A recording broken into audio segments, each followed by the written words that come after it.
வணக்கம் பாரதிய ஜனதா நண்பர்களே, பாரத மாதாவின் மைந்தர்களே, உங்க எல்லாருக்கும் ஒரு மகிழ்ச்சியான மாலை வணக்கம். நான் ஏன் இப்படி மகிழ்ச்சியான வணக்கம் சொல்றேன் அப்படின்னா, நீங்க எல்லாரும் எதிர்பார்த்துக்கிட்டு இருந்த ஒரு நல்ல செய்தி உங்களுக்கு கிடைக்க போகுது. அது என்ன அப்படின்னு கேக்குறீங்களா? அது வேற ஒண்ணும் இல்ல. என்னைக்கு பாரதிய ஜனதா இந்த தமிழ்நாட்டுல தமிழ் மண்ணுல ஒரு முதலமைச்சரா உட்கார போகுது அப்படின்னு நீங்க எல்லாம் ஆவலோட எதிர்பார்த்துக்கிட்டு இருந்தது நடக்க போகுது. அது எப்படின்னு நீங்க கேக்குறீங்களா? அது எவ்வளவு நாள்ல நடக்க போகுதுன்னு கேக்குறீங்களா? இந்த வருஷமே நடக்க போகுது. இந்த வருஷம் கண்டிப்பா பாரதிய ஜனதா கண்டிப்பா அதிமுக ஆட்சியை பிடிப்பாங்க. அப்படி ஆட்சியை பிடிச்ச அதிமுக ஆட்சியை பிடிச்சதுக்கு அப்புறம் என்ன நடக்கும் அப்படின்னு பாத்தீங்கன்னா, நம்ம எடப்பாடி பழனிசாமி முதலமைச்சரா உட்காருவாரு.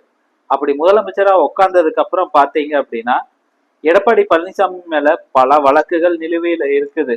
அது நம்ம மோடி கையில, மோடி காலுக்கு கீழே கிடந்துகிட்டு இருக்கு. அவரு பாவம் அப்படின்னு விட்டு வச்சிருக்காரு நம்ம நண்பரு. அதனால அவங்க இருந்துட்டு போகட்டும் அப்படின்னு அவரு விட்டு வச்சிருக்காரு. ஆனா ஆட்சியை பிடிச்ச ஒரு 6 மாசம் நீ உக்காந்துக்க, உன்னோட ஆசையை தீர்த்துக்க அப்படின்னு விடுவாங்க. இன்னைக்கு பீகார்ல பாத்தீங்களா? 6 மாசம் பீகார்ல அந்த கட்சி ஆட்சியில இருந்தது. ஆனா அதுக்கப்புறம் என்ன ஆச்சு? அவங்களா தானா ஆட்சியை விட்டு விலகிட்டு மத்திய அமைச்சர் ஆயிட்டாங்க. பீகாரை நம்ம கையில ஒப்படைச்சாங்க. அதே மாதிரி தமிழ்நாட்டிலையும் நடக்கும். 6 மாசத்துக்கு எடப்பாடி பழனிசாமி ஆட்சியில உட்காந்து ஆட்சியை தீர்த்துக்க வேண்டியதான். அதுக்கப்புறம் பதவியை விட்டு அவரு தானா விலகணும்.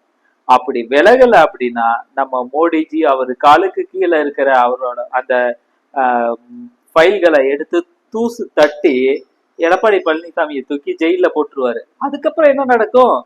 அதிமுக இருக்க எம்எல்ஏ எல்லாருமே நம்ம நண்பர்கள் தான். நம்ம மோடியோட காலுக்கு கீழே கிடக்கிறவங்க தான். அப்படி ஒண்ணு நடந்தது. அப்படி இருக்கும்போது என்ன பண்ணுவாங்க? ஆட்டோமேட்டிக்கா அவங்க எல்லாருமே நம்ம மோடிஜி சொல்றத கண்டிப்பா கேட்பாங்க. அப்போ என்ன நடக்கும்? யாரு முதலமைச்சரா உட்காருவாங்க? நம்ம இப்ப நிதியமைச்சரா இருக்காங்களே நிர்மலா சீதாராமன், அவங்கதான் முதலமைச்சரா வந்து உட்கார போறாங்க. இந்த திட்டம் ஆர்எஸ்எஸ் ஓட கையில இப்ப இருந்துகிட்டு இருக்கு.